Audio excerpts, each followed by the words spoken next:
다 같이 묵도하심으로 6월 21일 하나님께 예배를 올려드리겠습니다.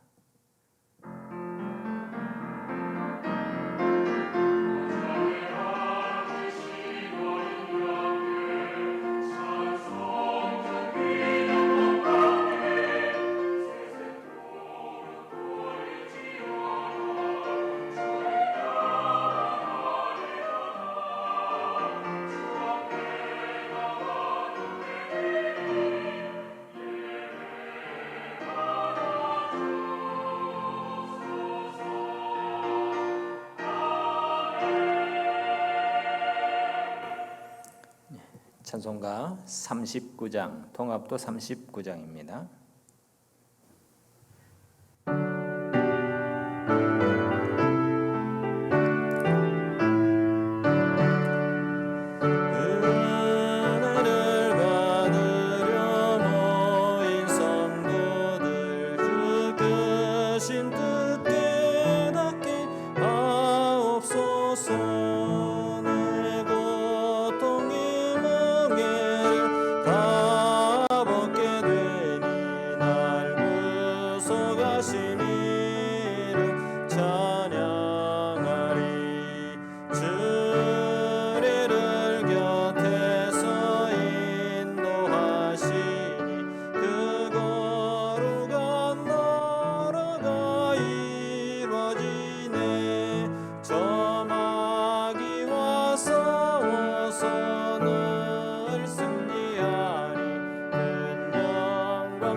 같이 사도신경으로 신앙 고백 드리겠습니다.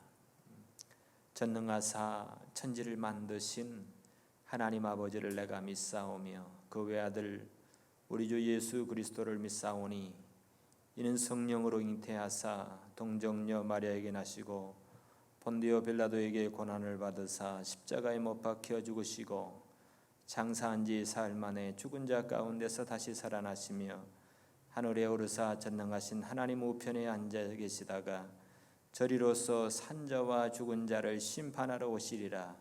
성령을 믿사오며 거룩한 공예와 성도가 서로 교통하는 것과 죄를 사해 주시는 것과 몸이 다시 사는 것과 영원히 사는 것을 믿사옵나이다. 아멘. 찬송가 268장, 통합은 202장입니다. 268, 통합은 202.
같이 기도하겠습니다.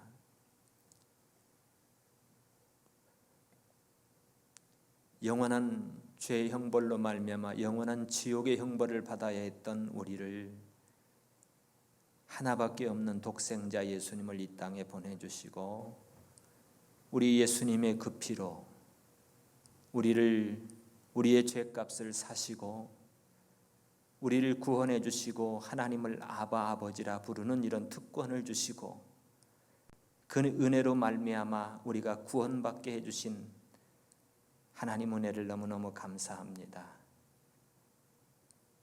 많은 환경 속에서 코로나 바이러스로 이 모양 저 모양으로 많은 어려움을 겪고 있는 이 현 상황에서 하나님, 이런 고난을 당할지라도 주님이 나 때문에 고난받으신 고난에 비하면 우리가 당하는 이 고난은 아무것도 아닌 것을 기억합니다. 아버지 하나님 도와주시옵소서. 인간의 힘으로, 온전히 인간의 힘으로, 인간의 몸으로 이 땅에 오셔서 고난받으신 그 주님을 기억하면서 주께서 주신 이 모든 어려움의 시간들을 믿음으로 잘 이겨낼 수 있는 사랑하는 모든 성도들이 다 되게 하시고 그들이 어디에 있든지 각처에서 무엇보다 우리의 모든 심령이 주님께로 오로지 주님께 향하게 하시고 주님을 이 시간 예배하게 하시며 주님을 만나게 하시며 주님의 위로를 얻는 주님의 은총을 얻는 우리 모든 사랑하는 크랜브룩 한인장로교회 성도들이 다 되게 하여 주시기를 원합니다. 이 예배를 받으시고 흠양하시고 우리의 모든 심령이 온전히 하나님께만 영광을 돌리는 이 시간이 되게 하여 주시옵소서. 감사하옵고 예수님의 이름으로 기도하옵나이다. 아멘.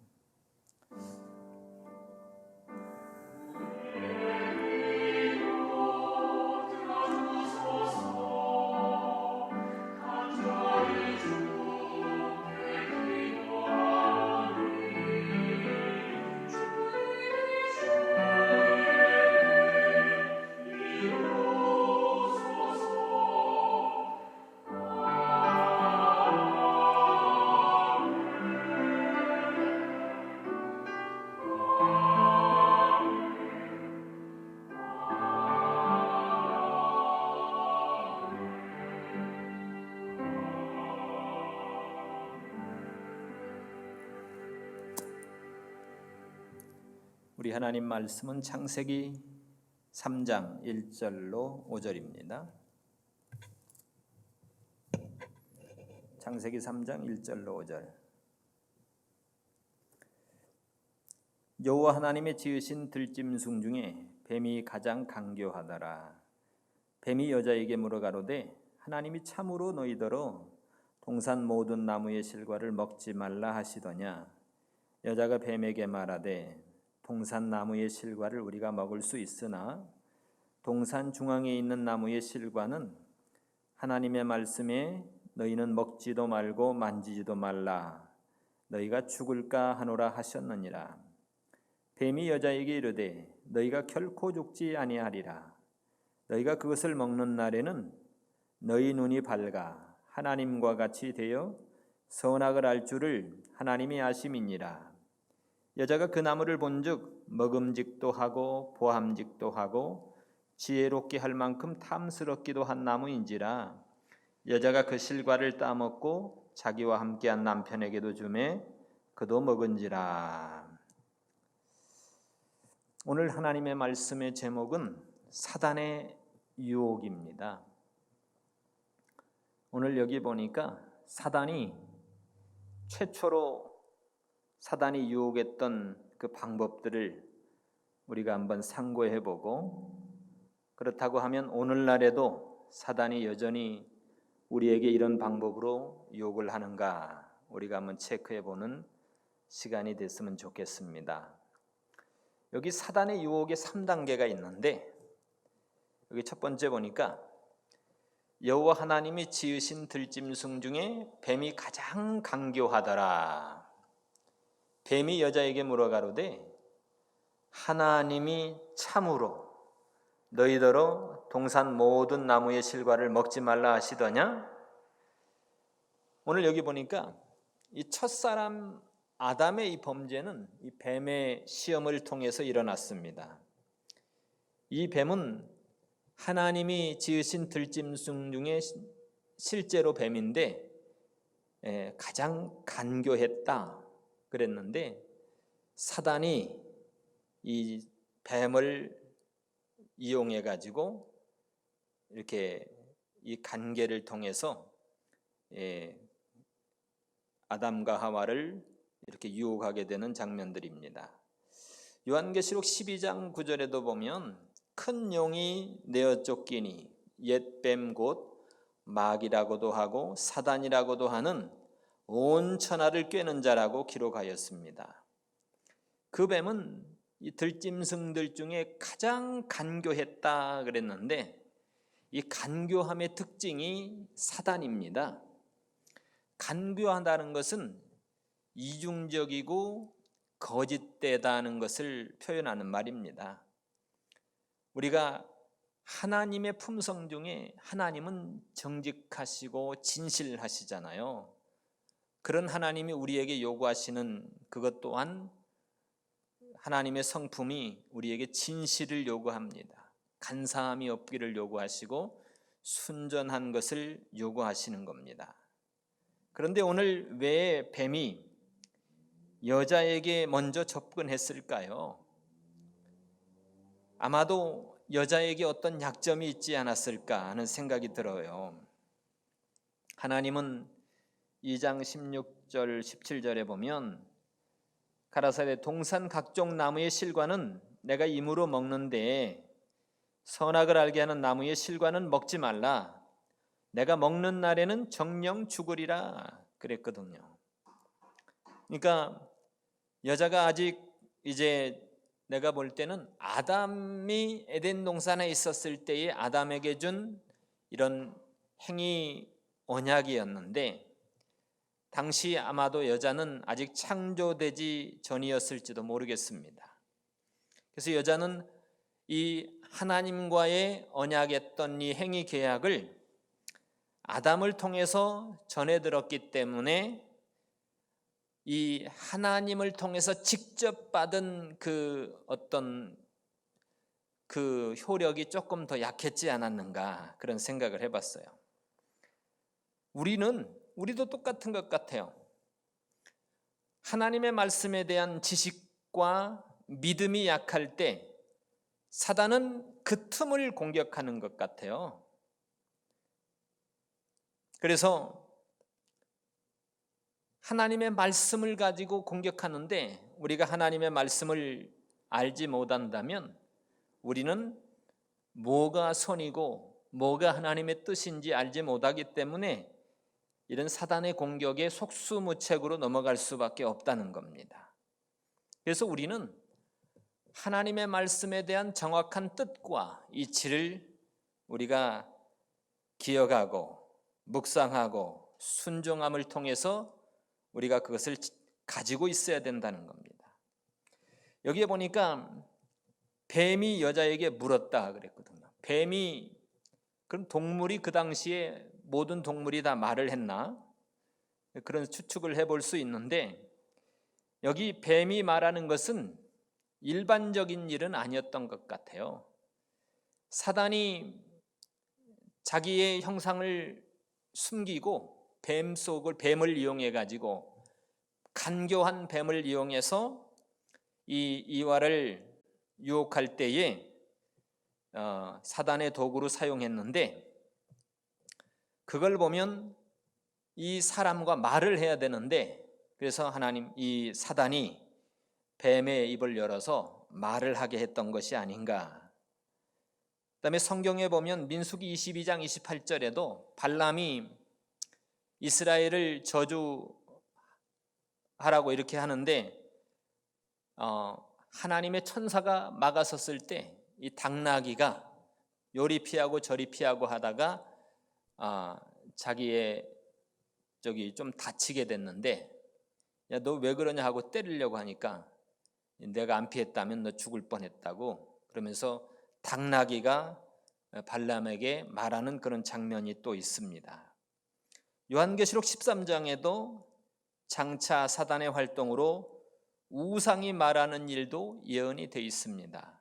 그런 걸 보면 이 모든 것은 초자연적인 능력으로 하나님께서 허락하시면 동물도 사단이 말하게 할 수도 있고 하나님도 이렇게 말하게 할 수 있는 그런 현상들을 볼 수 있습니다.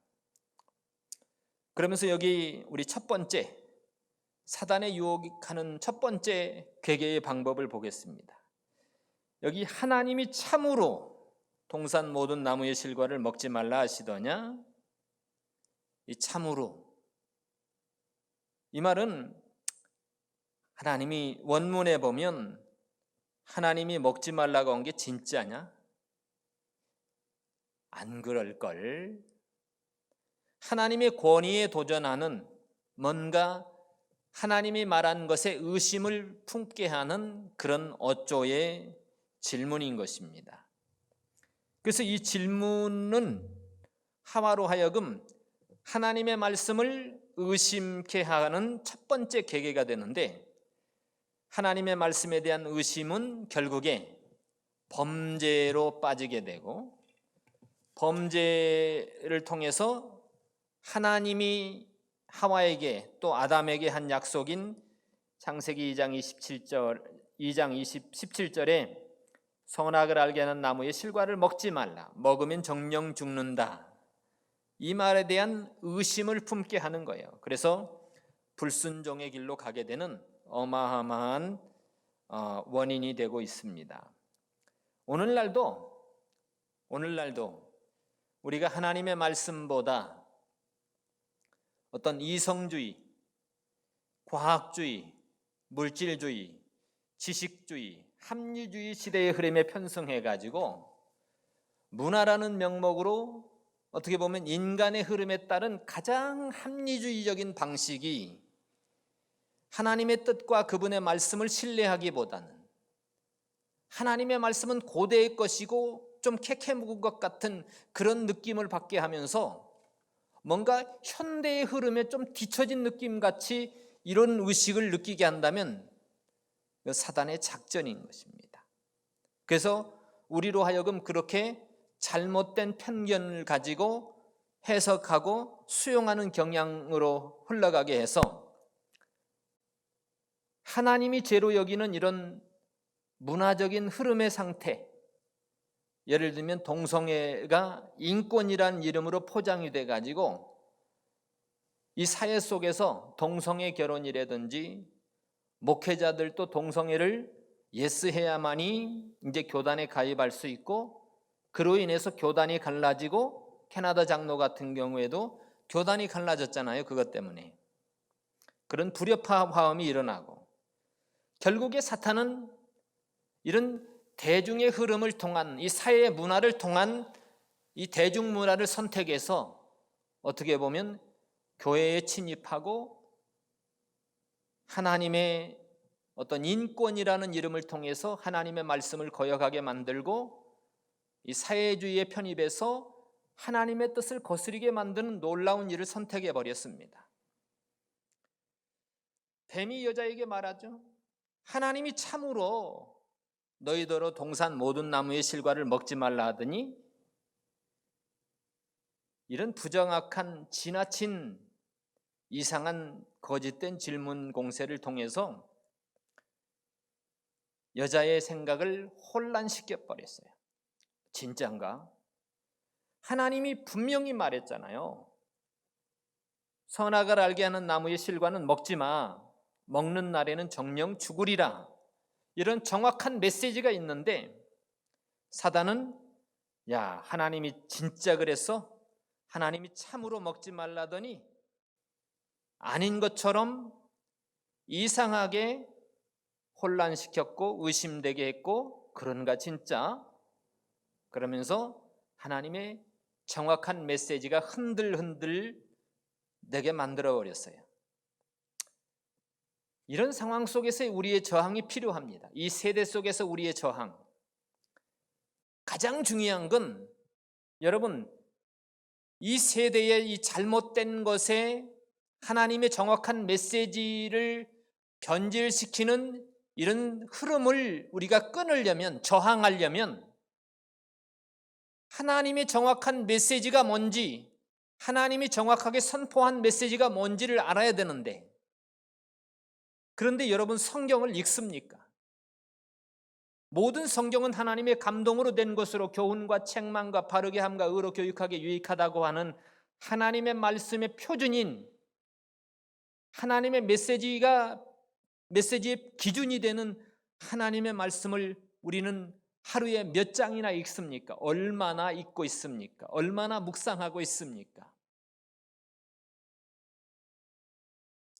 우리가 그걸 안 한다면 우리는 사단과 어떻게 대항하며 어떻게 저항할 수 있냐 이 말입니다. 사단이 이렇게 조금 꼬아가지고 진짠가? 우리로 혼란스럽게 만들고 의심되게 만드는데, 하나님의 말씀도 모르게 되면, 하나님의 뜻이 정확히 모르게 되면 우리는 쉽게 사단에게 굴복하고 말게 될 것입니다. 그 다음에 두 번째 우리의 저항은 하나님에 대한 인식입니다. 이스라엘의 지존자는 거짓이나 변개함이 없으신 분이다. 그분은 사람이 아니기 때문에 절대 변경이 없으시다는 겁니다. 우리가 이걸 기억해야 돼요. 하나님은 한 번 말해놓은 거를 사람이 아니기 때문에 바꾸고 그렇게 실수하는 분이 아니라는 거예요. 우리가 이것을 가지고 하나님의 말씀에 대한 정확한 인식을 가지고 사단의 이 변경에 대해서 정확한 지적과 정확한 대적을 할 때에 사단을 이겨낼 수 있다는 겁니다. 결론적으로 이렇게 의심을 하게 된 결과가 뭐냐?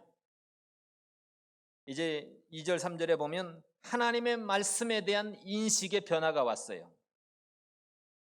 자기 생각대로 해석했고 자기 기준대로 기울어져서 하나님의 말씀을 바라보니까 하와가, 여자가 뱀에게 말하되 동산 나무의 실과를 우리가 먹을 수는 있지만 동산 중앙에 있는 나무의 실과는 하나님의 말씀에 너희는 먹지도 말고 만지지도 말라.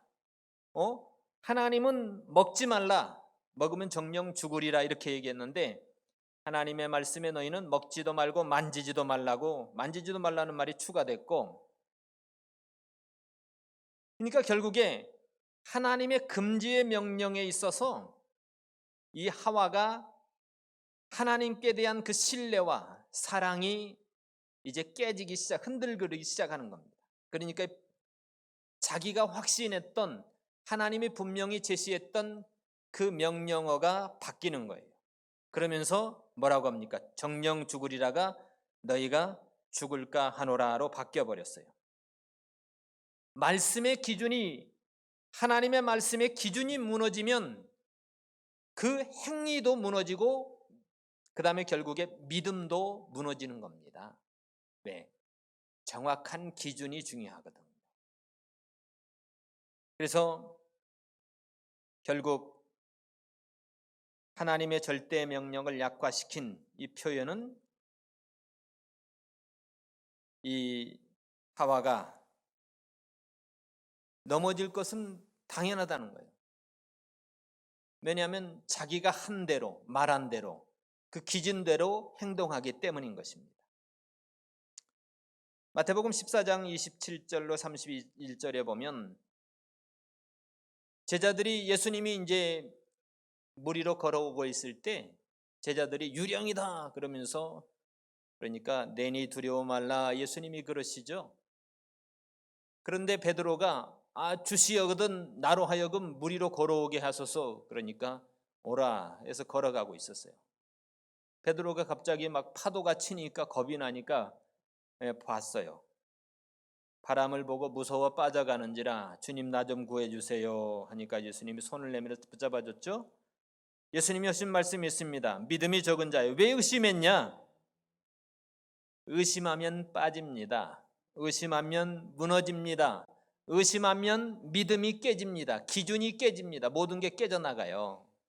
결국에 사단의 계계에 의심하게 만들고 의심하게 만든 그 결과가 이제 자기 생각대로 자기 기준대로 기울어져서 하나님의 말씀을 바라보고 만지지 말라, 죽는다가 죽을까 하노라, 하나님의 말씀의 기준이 무너져 버렸다는 거예요.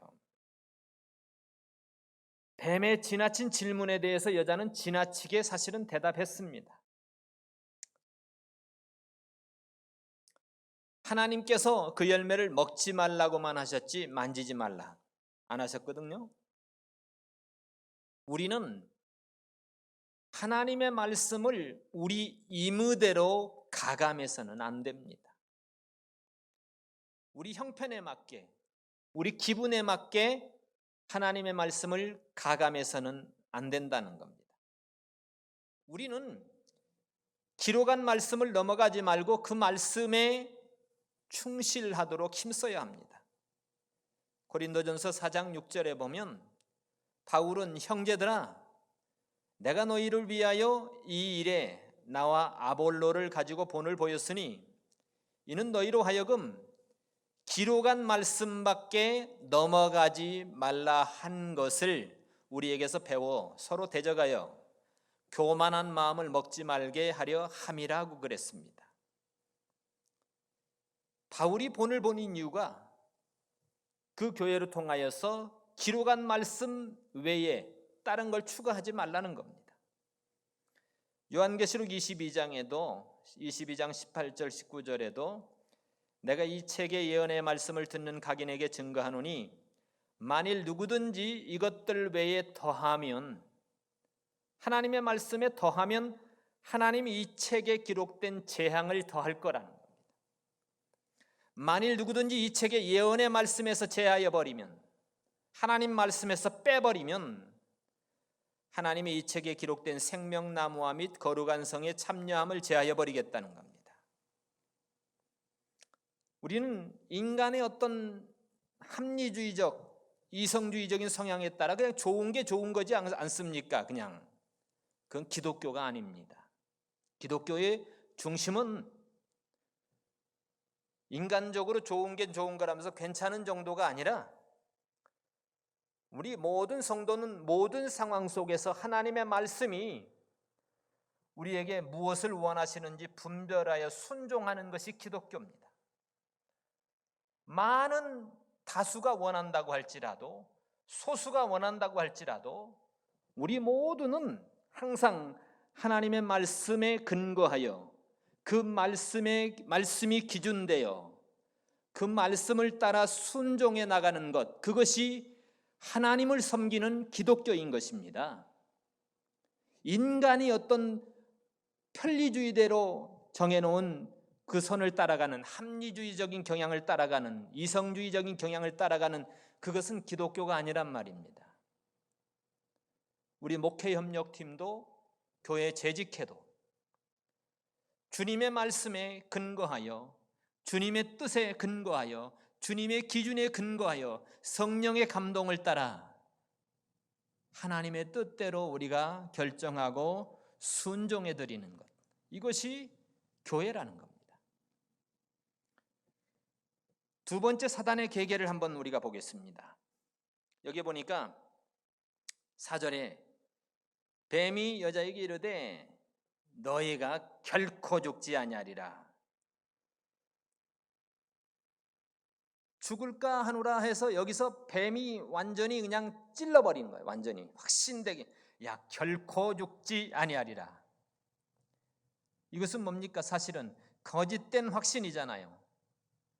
거짓된 확신을 통해서 정령 죽으리라가 결코 죽지 아니하라는 이런 거짓된 잘못된 확신이 들게 만들어버리는 사단의 두 번째 단계인 것입니다. 뱀은요 거짓말을 하는데도 확신에 찬 거짓말을 하고 있습니다. 확신이 있어 보이잖아요. 결코 죽지 아니하리라. 너희가 하나님의 말씀을 정면으로 부정하는 그런 내용인데도 뭔가 느낌이 있잖아요. 근데 하나님은 내가 먹는 날에는 정령 죽으리라. 이게 하나님 말씀입니다. 사단은 너희가 결코 죽지 아니하리라. 의심이 생기기 시작한 하와에게 죽을까 하노라. 잘못된 확신을 통해서 하나님의 말씀이 이제 변질되게 하고 거부되게 만든 두 번째 단계, 너희가 결코 죽지 아니하리라. 이것은 거짓말이잖아요. 거짓말. 요한복음 8장 44절에 그랬잖아요. 주께서는 마귀는 거짓말장이라고 그랬습니다. 거짓의 대명사가 마귀입니다. 거짓의 아버지. 이렇게 사단은 하나님의 정확한 말씀을 비틀어 꼬아가지고 이상하게 오해되게 만들고 혼란스럽게 만드는 역할을 하는 것 같아요. 사단은 이 하와가 죽을까 하노라 요 틈을 노리고 있다가 결코 죽지 아니하리라 이 거짓된 말로 확신케 만들고, 그 다음에 하나님의 말씀에 대한 의심의 씨앗이 자라는 그 하와의 마음속에 들어가서 결코 내버려 두지 않았습니다. 끝까지 물고 늘어져서 마침내 하나님의 말씀을 떠나서 거북해 하는, 그 마귀의 자식이 되게 하는 그런 역할을 하고 있습니다. 고린도전서 11장 3절에 뱀이 그 간계로 하와를 미혹해 한 것 같이 너희 마음이 그리스도를 향하는 진실함과 깨끗함에서 떠나 부패할까 두려워하노라. 이 거짓과 속임이 가득한 이 세상에서 우리는 어떻게 넘어가지 않을 수 있을까요? 우리에게 주신 이 성경입니다. 하나님의 기준입니다. 이 말씀을 우리는 읽고 배우고 확신하는 일에 거할 때에 능히 이 성령의 검곧 하나님의 말씀을 가지고 사단을 대적할 수 있게 될 줄로 믿습니다. 그 다음에 결코 죽지 아니하리라 하고 한 다음에 이제는 사단이 잘못된 거짓된 다른 복음을 제시해서 그 다른 복음을 믿어서 유혹되게 만듭니다. 5절에 보니까 너희가 그것을 먹는 날에는 너희 눈이 밝아서 하나님과 같이 돼서 선악을 알 줄을 하나님이 아니까.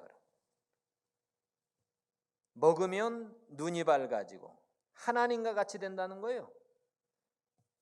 선악을 알게 된다는 거예요. 이 말에 사단의 말은 하와를 완전하게 유혹을 했어요. 첫 번째 우리가 돌아봅니다. 하나님의 말씀을 의심케 했죠. 야, 하나님이 진짜 먹지 말라디 참으로 먹지 말라 하더냐. 두 번째, 잘못된 확신을 갖게 만들고, 그리고 하나님 말씀을 거북해 만들었죠. 야, 너희가 결코 죽지 아니하리라. 그 다음에 세 번째는 잘못된 다른 복음을 제시한다는 겁니다. 그래서 그것을 믿어서 유혹되게 만들고 불순종하고 마침내 범죄케 한다는 겁니다. 야, 그거를 먹으면 하나님같이 되어서 선악을 알게 될, 그래서 하나님 먹지 말라고 한 거야. 하나님같이 돼서. 이게 교만입니다. 이게 다른 복음이 와버렸어요. 하나님같이 돼서 선악을 안다. 사도 바울은 만일 너희가 다른 예수를 전하거나 다른 복음을 전하면 저주를 받을 것이다 라고 선포했습니다. 예수님도 말세에 그리스도가 여기 있다 저기 있다 그래도 믿지 말라고 경고하셨죠. 데살로니가후서 2장 9절로 12절에도 악한 자의 이 마음은 사단의 역사를 따라 모든 능력과 표적과 거짓 기적과 불의의 모든 속임수로 멸망하는 자에게 임하나니. 여러분, 사단도 기적을 행합니다. 표적을 행합니다. 병도 낫게 한다는 겁니다. 이는 저희가 왜 악한 자의 임함이 그런 사람들에게 임하느냐? 저희가 하나님의 말씀을 사랑하지 않기 때문에, 그래서 구원함을 얻지 못하기 때문에 그런 겁니다. 이러므로 하나님이 유혹을 저희 가운데 역사하게 하사 그들이 왜 거짓 것을 믿습니까? 진리를 믿지 않고 불의를 좋아하는 모든 자로 심판을 받게 하려 하심이니라. 저는 생각해 봤어요. 대한민국에도 내가 예수님이다라고 하는 사람이 30명이 넘는데요, 신천지 이만희를 비롯해서 많습니다. 그런데도 왜 그들을 따라갈까요? 저는 참 상당히 의심스러워요. 여러분, 건성으로 믿어서 그럽니다. 우리가 그냥 교회만 왔다 갔다 하기 때문에 그런 이단에 쉽게 빠지는 거예요. 성경을 한 번도 안 읽어봤기 때문에 그런 이단에 쉽게 빠지는 겁니다. 성경은 그런 이단에 빠진 것을 저주받았다고 그럽니다. 우리가 하늘의 하나님을 믿는데, 그분의 자녀가 돼서 하나님을 믿는데 왜 우리가 건성으로 믿습니까? 제대로 하나님의 말씀 한 번이라도, 일생에 한 번도 안 읽어본 사람도 있어요. 최소 우리가 매일 하루 3끼 먹는다면 1년에 적어도 성경 1독은 해야, 영적인 양식도 먹어야지 육신의 양식만 배불리면 안 된다는 겁니다. 균형 있게 식사를 해야 돼요. 영의 양식도 먹고 육신의 양식도 같이 먹어야 되는데, 육신의 양식만 띵띵하게 먹고 영의 양식은 홀쭉하게 아무것도 안 먹는다면 그 문제가 있지 않습니까? 어떻게 우리가 사단을 이겨낸다는 겁니까? 우리는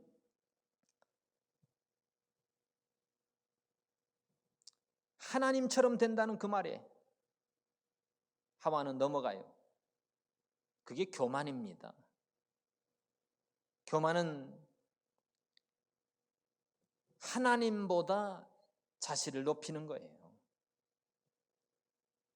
사람은 하나님이 정해준 그 한계선을 넘어서서 하나님처럼 되려 하는 그것은 매우 큰 교만인 것입니다. 교만은 패망의 선봉이라고 그랬죠. 하나님이 정해놓은 한계선, 그 자리, 직분, 사명의 자리, 우리는 그 자리에서 하나님이 우리에게 요구하시는 그 뜻을 순종해 드릴 때에 우리는 가치 있는 그리스도인으로서의 사명을 감당하는 그것이 될 것입니다. 6절에 보니까 여자가 그 나무를 본즉 먹음직도 하고 보함직도 하고 지혜롭게 할 만큼 탐스럽게도 한 나무인지라. 여자가 그 실과를 따먹고 자기와 함께한 남편에게도 주매 그도 먹은지라. 이제 여자가 완전히 뱀의 거짓말에 영향을 받아가지고 여자의 마음속에는 하나님의 정확한 메시지가 깨져버렸어요. 그리고 이상한 다른 복음이 들어와서 이제 지배를 하니까 하나님이 먹지 말라, 먹으면 정령 죽으리라 한 그 나무에 대한 흥미가 생긴 거예요. 그게 먹으니까, 그 나무를 보니까 먹음직도 하고 죽는데, 보암직도 하고 죽는데 지혜롭게 할 만한 탐스럽기도 한 나무인지라. 하나님과 같이 된다는데 그래 따먹었어요. 사단의 계산은, 사단의 계획은 완전히 먹혔습니다. 여자가 먼저 범죄했고 남편도 그 띠를 따라 너무 쉽게 범죄하고 말았습니다.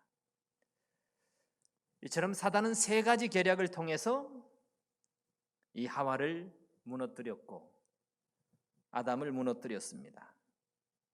오늘 여기 마지막으로 도대체 사단은 뭔가, 사단의 기원에 대해서 우리가 한번 알아봤으면 좋겠어요.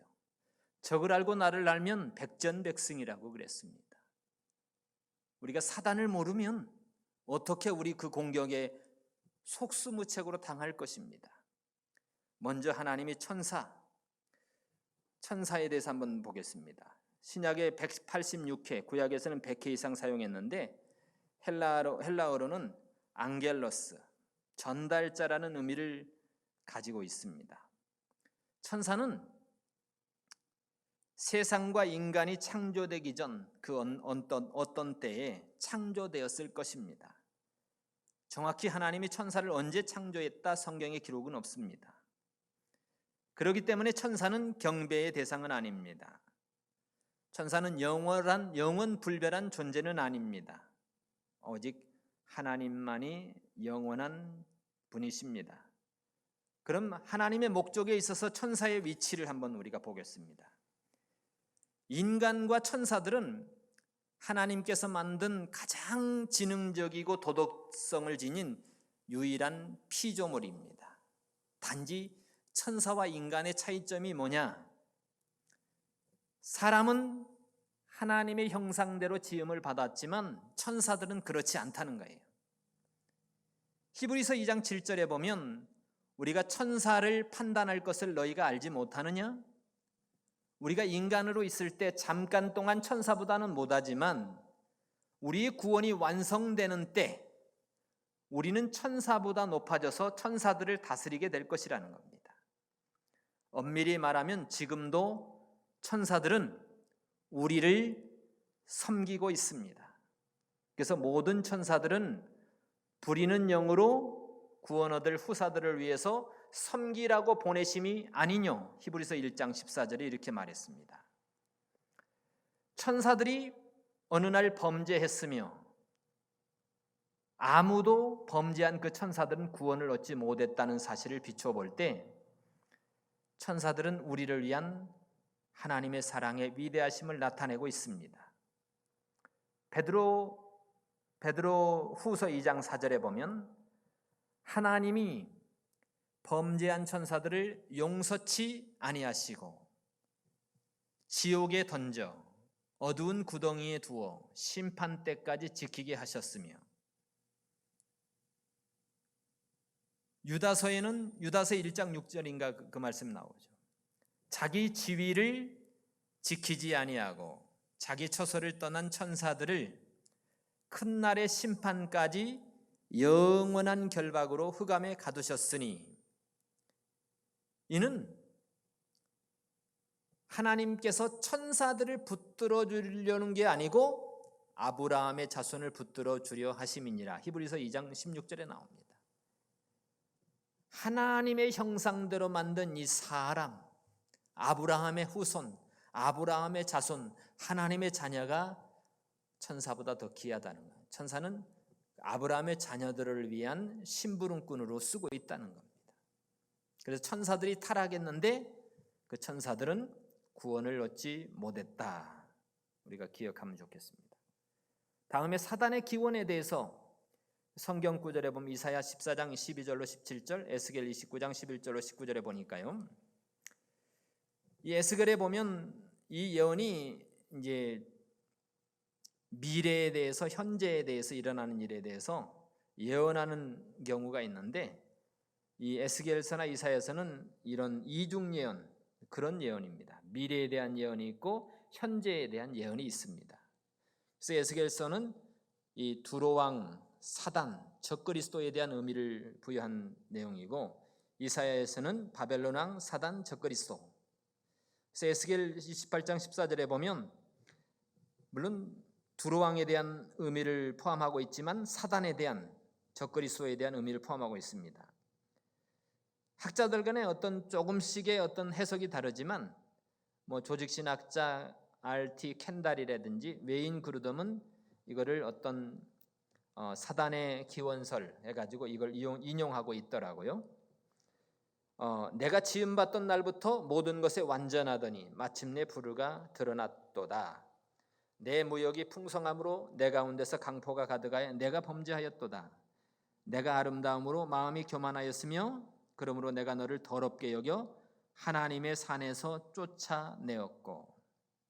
우리가 이것을 자세히 읽어보면 그 아름답고 완전했던 존재가 왜 타락했는지 알 수 있습니다. 너무 완벽했어요. 너무 아름답고 너무 완전했기 때문에 오히려 너무나도 교만해가지고 하나님처럼 될 수 있다고, 하나님을 대신할 수 있다고 착각했던 것 같아요. 인간의 타락도 마찬가지입니다. 심히 아름다웠기에 하나님 없이도 자기가 이 세상의 주인이 될 수 있다고 착각한 겁니다.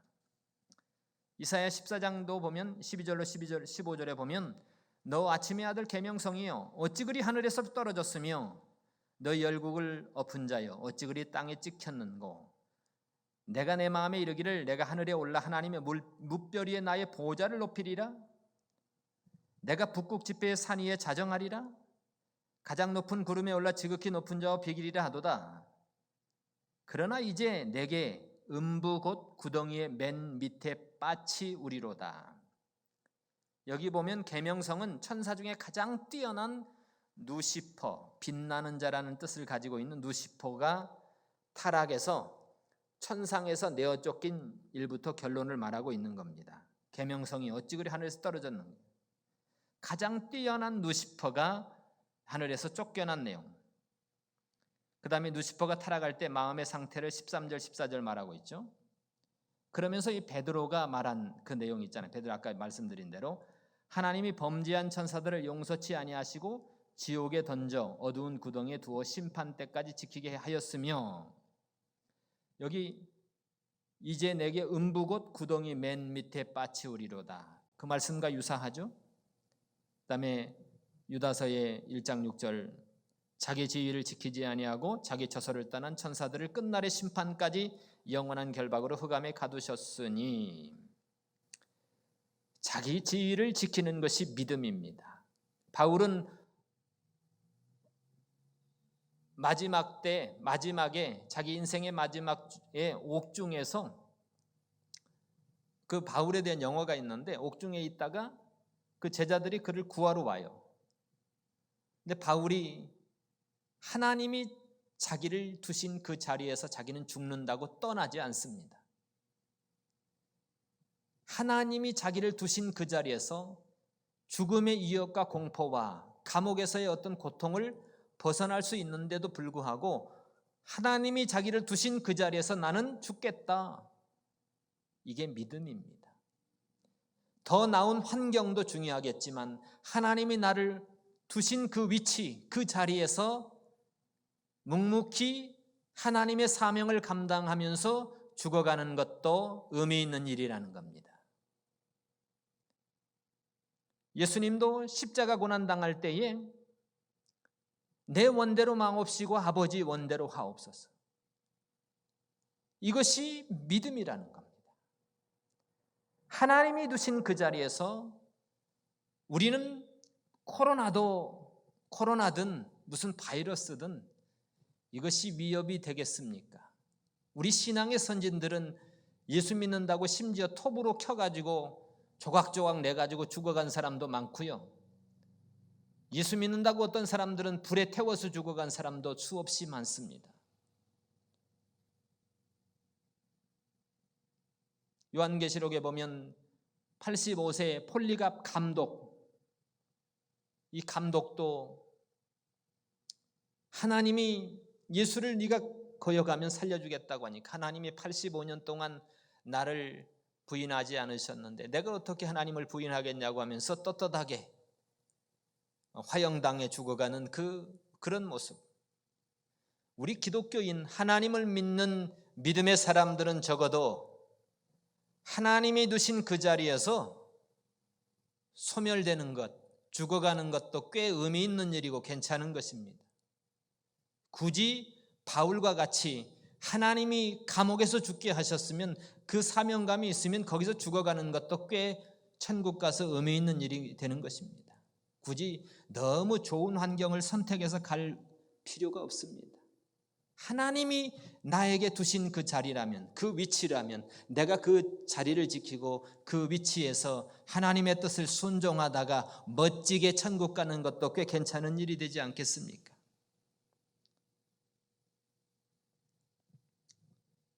어찌됐든 여기 타락한 천사에 대해서 루시퍼가 자기 지위를 버리고 타락했습니다. 근데 타락했다는 기록은 있는데 루시퍼가 언제 창조됐고 어디서 왔고 이런 근원에 대해서는 전혀 성경에 언급하고 있지 않습니다. 그러니까 그거는 분명 이렇게 타락한 천사가 있고, 천사를 하나님이 만드셨고 타락한 천사가 있었고, 우리는 성경이 말하는 곳까지 우리가 말하고, 성경이 침묵하는 곳에서는 우리도 침묵하면 됩니다. 여기 보니까 타락한 천사들에 대한 별명들이 많습니다.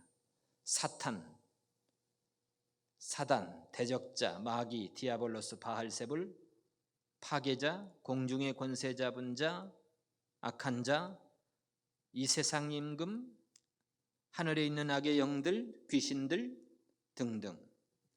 베드로후서 2장 4절에 보면 하나님이 범죄한 천사들을 용서치 아니하시고 지옥에 던져 어두운 구덩이에 두어 심판 때까지 지키게 하셨으며, 그 나머지 천사들은 지금도 사탄의 지휘 아래 하나님을 대항하여 활동하고 있다는 겁니다. 그러니까 우리 그리스도인의 싸움은, 우리의 싸움은 혈과 육으로 싸워서 이기려고 하는 거 하지 말고, 이 사단과 정사와 권세와 어둠의 주관자들과 하늘에 있는 악의 영들입니다. 요한계시록 12장 7절로 9절에 보니까 하늘에 전쟁이 일어났는데 미가엘이 그의 사자들이 용으로 더불어 싸울세 용과 그의 사자들도 싸우나 이기지 못하여 다시 하늘에서 저희 있을 곳을 얻지 못한지라, 큰 용이 내어 쫓기니 옛뱀 곧 마귀라고도 하고 사단이라고도 하는 온 천하를 꿰는 자라. 땅으로 내어 쫓기니 그 사자들도 저와 함께 쫓겨나더라. 땅에서 내어 쫓겨가지고 땅에서 지금 활동하고 있는 사단의 무리가 있다는 겁니다. 그러면 여기 사단의 활동들을 한번 보겠습니다. 사단의 전략들, 활동들. 사단이 활동하고 있지만 하나님이 한계를 정해놨습니다. 마음대로 활동하는 게 아닙니다. 타락한 천사들의 활동은 한마디로 하나님의 일을 방해하고 혼란시키고 대항하는 것입니다. 그래서 그들은 세상의 사상적인 오류, 정신적인 문란, 도덕적인 불결들을 일으켜서, 타락한 천사들은 본래의 거룩하고 선하고 진실한 성품을 잃어버렸고 더럽고 악하고 거짓된 영들이 되어버린 거예요. 그래서 마태복음 10장 1절에도 더러운 귀신을 쫓아내며, 열왕기상에 보면 내가 나가서 거짓말하는 영이 되어 그 모든 선지자의 입에 있겠나이다. 그러면서 속이는 영, 귀신들의 가르침, 이 세상 풍속을 쫓고 공성의 권세 잡은 자, 불순종의 아들들의 영 등, 이처럼 사단은, 타락한 천사들은 우리 사람들에게 육체의 질병과 환경의 재난도 일으킵니다. 욥기 1장 2절에 보면, 1장 2장에 보면 욥에게 임한 재난들이 그렇잖아요. 재산의 손실도 가져올 수 있고 자녀들의 죽음과 몸에 난 악창, 그런 것들을 보면 타락한 천사들은 육체의 질병 가져올 수 있다는 겁니다. 환경적인 재난도 일으킬 수도 있다. 누가복음 9장에 보면 예수님께서 더러운 귀신 들린 영을 꾸짖으시고 간질병으로부터 낫게 했다고 그랬거든요. 누가복음 13장에도 18년 동안을 귀신 들려 앓으며 꼬부라져 펴지 못하는 한 여자, 그러면서 18년 동안 사단에게 매임받은, 그 다음에 바울은 내 육체의 가시곧 사단의 사자, 시력이 안 좋은 것을 그렇게 얘기했거든요. 그런 것들을 보면 사단의 그런 모든 질병이 다 사단에부터 왔냐? 그렇지 않다는 거죠. 어느 부분은. 두 번째 보니까 사단은 어떤 활동을 하냐면 거짓말로, 오늘 에덴 동산에서 하와를 꼬시듯이 그렇게 거짓말로 그렇게 꼬인다는 겁니다. 거짓말의 아버지가 되고. 세 번째는 사단은 맞춤형 유혹을 한다 합니다. 우리 자신의 이 사람은 우리 인간의 연약함을 최대한 이용한다는 거예요. 어떤 사람은 성적으로 연약한 사람은 여자를 이용하고, 돈에 연약한 사람은 돈을 이용하고, 명예에 연약한 사람은 명예를 이용하고, 불신앙, 두려움, 상처를 이렇게 저기 한 사람은 또 그걸 이용해 가지고 빠지게 하고, 성경 지식이 부족한 사람, 용서를 못하고 막 그냥 원망하는 사람, 미워하는 사람, 인권 이런 문화적인 차이, 이런 모든 것들을 다 이용해 가지고 하여간 우리의 약점을 이용해서 우리가 그 미끼에 걸려들게 만든다는 거예요. 그 다음에 네 번째, 사단의 활동이 광명의 천사로 가장한다는 거예요. 천사처럼 활동한다는 거예요. 천사처럼. 예를 들면 복음 전하는 사역자 이만희, 한국에서 이번에 코로나 때문에 다 드러났는데 좋은 현상이죠. 그 다음에 사단은 이적도 행합니다. 그 다음에 가장 중요한 사단의 역할이 이거예요. 사단은 사람들의 마음에서 하나님의 말씀을 전하면 그 말씀이 착색이 되지 못하게 그냥 먹어버리는 거예요. 뽑아내고 신앙을 죽이는 거예요. 하나님의 말씀이 그들의 마음 가운데 뿌려지지 못하게 만든다는 거예요. 그래서 길가에 떨어진 씨와 같이 새가 와서 재빨리 먹어버렸고, 이것은 말씀을 들을 때에 사단이 즉시 와서 뿌리운 말씀을 빼앗는 것이요 라고 그렇게 돼 있잖아요. 그 다음에 7번째 보니까 사단이 다윗의 생애 말년에 사단이 일어나 이스라엘을 대적하고 다윗을 격동하여 이스라엘을 계수하게 했다. 인구조사한 것이 왜 죄입니까? 이것은 하나님이 계신데 굳이 왜 이 인구가 얼마나 되고, 그것은 자기를 과시하기 위한 계수였지 않았습니까? 머릿수를 의지하고 인간의 힘을 의지하는 그런 뜻이잖아요. 하나님이 그걸 싫어하셨죠. 그렇게 하게 해가지고 온역으로 3만이 죽는, 어마어마하게 많은 사람이 3만인가 6만인가 죽었죠. 많은 사람이 죽었습니다. 그 다음에 심지어는 사역자들의 계획을 대적합니다. 스가랴 3장 1절에 보면 대제사장 여호수아는 여호와의 사자 앞에 섰는데 사단도 우편에 서서 그를 대적하는 것을 봤습니다. 심지어는 예수님도 인간의 몸을 입고 이 땅에 오셨는데 40일 금식 기도 후에 예수님께로 사단이 조용히 찾아왔습니다. 금식했으니까 얼마나 인간의 몸을 입고 금식을 하신 거잖아요. 그렇기 때문에 얼마나 탈진한 상태에서 있는, 배고픈 상태에 있는 예수님께 찾아와 가지고 살레시 건네면서 한 말이, 내가 하나님의 아들이라면 이 돌들이 떡덩이가 되게 하라는 거예요. 빵의 문제를 제기합니다. 40일 동안 아무것도 먹지도 마시지도 못한 예수님께, 허기져 있는 예수님을 유혹하는데 빵의 문제를 거론합니다. 가장 적절한 유혹이었죠. 예수님께. 당신이 하나님의 아들이라면 인간과는 좀 달라야 되지 않습니까?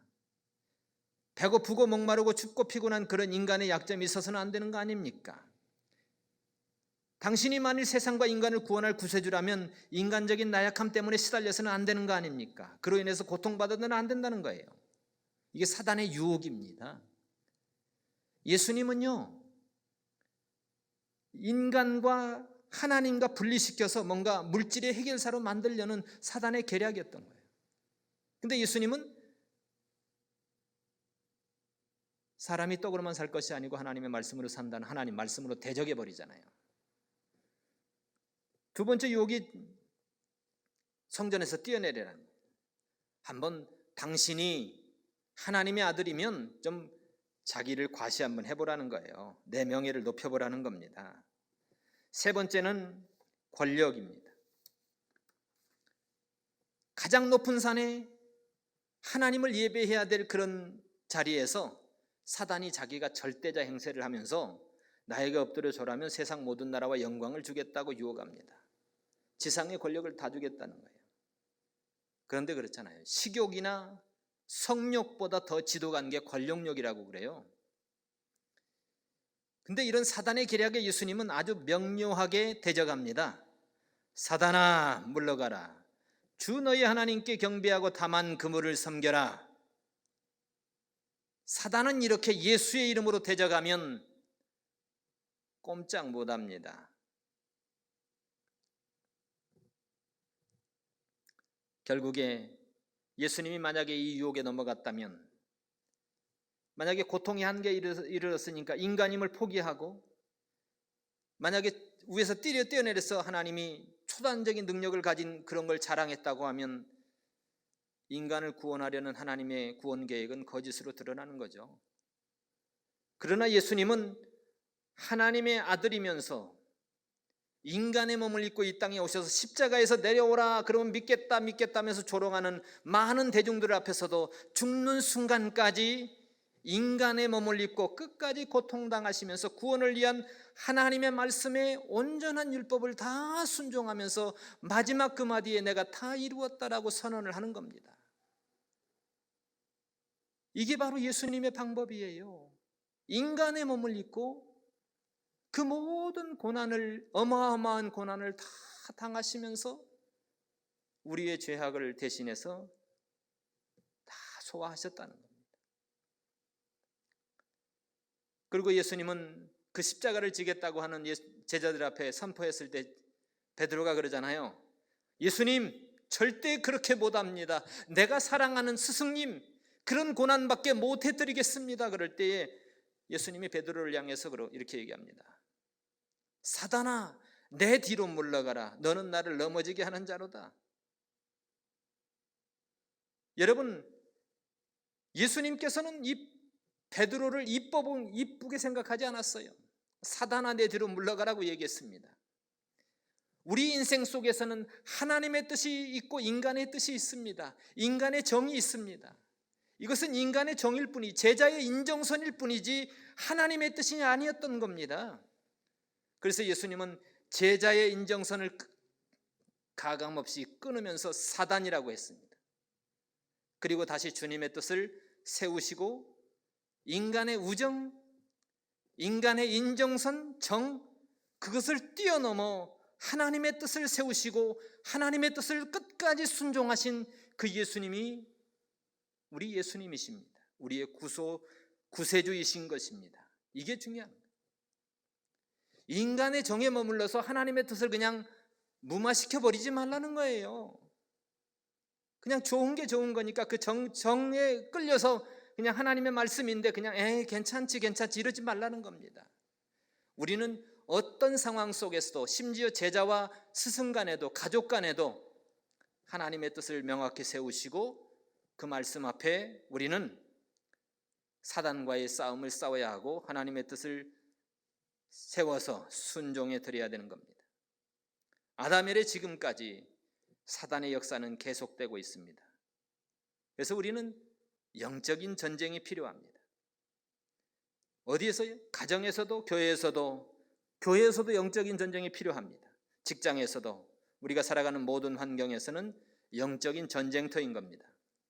영적인 전쟁의 규칙은 딱 한 가지, 주님 안에서 내가 강건해야 된다는 겁니다. 그리고 마귀의 계계를 능히 대적하기 위해서 하나님의 전신갑주를 입어야 돼요. 무방비 상태로 있지 말라는 겁니다. 우리가 진리의 허리띠를 띠고 의의 흉배를 붙이고 평안의 매는 복음의 신을 신고 구원의 투구를 쓰고 성령의 검곧 하나님의 말씀을 가지고 무시로 성령 안에서 기도하면서, 기도가 이 영적인 싸움의 밑바탕이 되어야 된다는 겁니다. 그 다음에 갑옷 입고, 예수님이 쓴 방법이잖아요. 우리가 지금은 영적인 싸움을 통해서 사단과 계속해서 싸우고 있지만 사단은 최후가 있습니다. 언제입니까? 사단의 마지막, 모든 타락한 천사들은 최종적으로 지옥 불못에 던지울 때가 있습니다. 마태복음 8장 29절에 귀신들이 가로되 때가 이르기 전에 우리를 괴롭게 하려고 여기 오셨나이까. 마태복음 25장 41절에 저주를 받은 자들아 나를 떠나 마귀와 그 사자들을 위하여 예비된 영영한 불에 들어가라. 천사가 무저갱 열쇠와 그 사슬을 그 손에 가지고 하늘로서 내려와서 용을 잡으니 옛 뱀이고 마귀여 사단이라. 잡아 1000년 동안 결박하여 무저갱에 던져 담그고 그의 임봉하여 1000년이 차도록 다시는 만국을 미워하지 못하게 하였다가 후에는 잠깐 놓이리라. 우리가 천년왕국이 되면 사단은 무저갱에 가둡니다. 그리고 천년왕국이 끝나면 다시 잠깐 놓였다가 이제 거기서 마귀가 하나님의 성을 공격할 때에 결정적으로 하나님이 패배하게 만들고 그 악한 사단의 역사의 무리들을 영원한 불과 영원한 유황못에 빠져서 세세토록 밤낮 괴로움을 받게 하겠다는, 그게 사단의 그 무리들의 마지막 심판이 될 것입니다. 이처럼 인간의 타락은 하나님이 예수님을 보내주셨지만 천사들의 타락은 회복될 수 없음을 우리에게 말씀해 주었습니다. 오늘 우리가 에덴 동산에 침입한 이 사단의 유혹을 통해서 우리는 어떻게 이 사단을 대적해야 됩니까? 어떻게 우리가 사단의 시험을 물리칠 수 있습니까? 성경은 말합니다. 마귀를 대적하라고 합니다. 너희는 하나님께 순복하라. 마귀를 대적하라. 그리하면 너희를 피하리라. 예수의 이름으로, 하나님의 말씀으로 사단을 대적하라고 말합니다. 하나님께 가까이 하라. 그리하면 너희를 가까이 하시리라. 너희 믿음을 굳게 하고 마귀를 대적하라는 겁니다. 그리고 하나님의 말씀에 대한 정확한 지식을 가지고 이게 거짓말인지 진짜인지 분별할, 그리고 요한일서 4장 1절에 보면 영을 다 믿지 말라는 거예요. 오직 영들이 진짜 하나님께 시험했는다, 속했나 시험해 보라는 겁니다.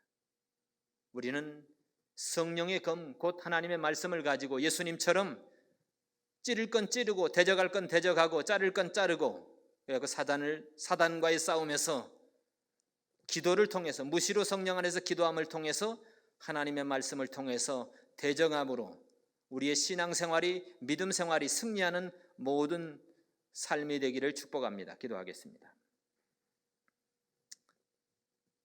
하나님, 에덴 동산에 사단은 세 가지 계계를 통해서 유혹했습니다. 하나님이 정확히 준 메시지가 있는데, 야, 하나님이 참으로 먹지 말라더냐? 의심하게 만들었고, 결코 죽지 아니하리라,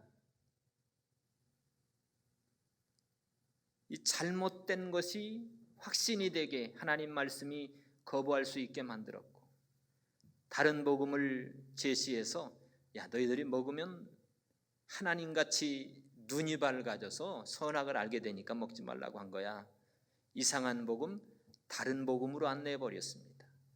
하나님, 저희들 이 시대에도 여전히 우리 가운데 역사하는 이 사단의 역사를 예수님처럼 하나님의 말씀으로 대적하고 승리하여 하나님께만 영광을 돌리는 주님의 자녀로서 이 땅 가운데 주님 오실 때까지 승리하는 우리의 믿음이 되게 하여 주시옵소서. 예수님의 이름으로 기도하옵나이다. 아멘. 찬송가 359장, 통합은 401장입니다.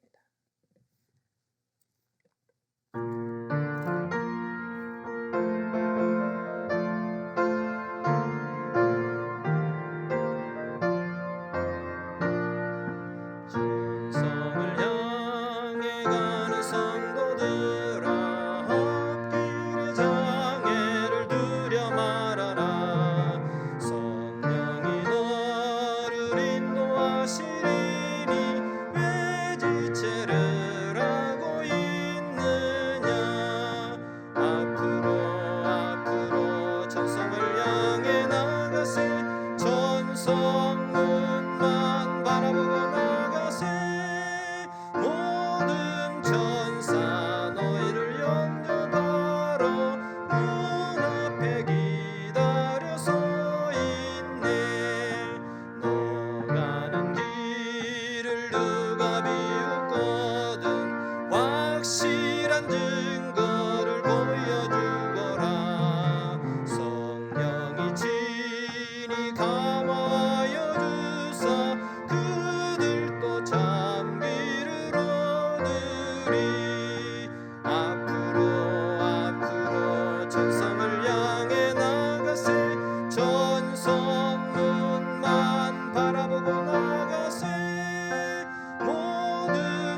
기도하겠습니다.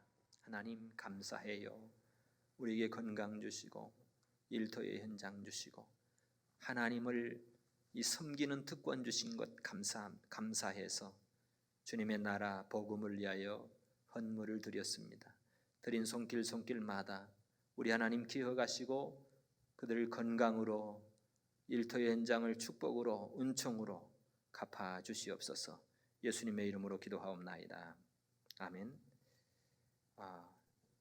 다음 주 주일은 11시에 이명진 집사님 송별 예배로 아이들팍에서 크랜브룩 아이들팍에서 11시에 포틀락으로 이렇게 하게 됐습니다. 많이 참석하셔서 함께 격려해 주시고 은혜 나누는 시간 되시기를 바랍니다. 송영 1장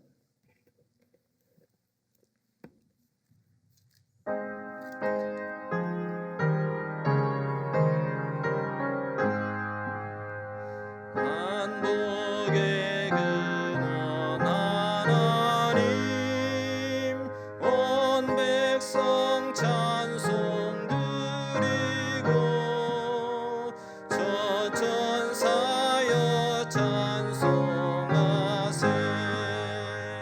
찬송 성부 성자 성령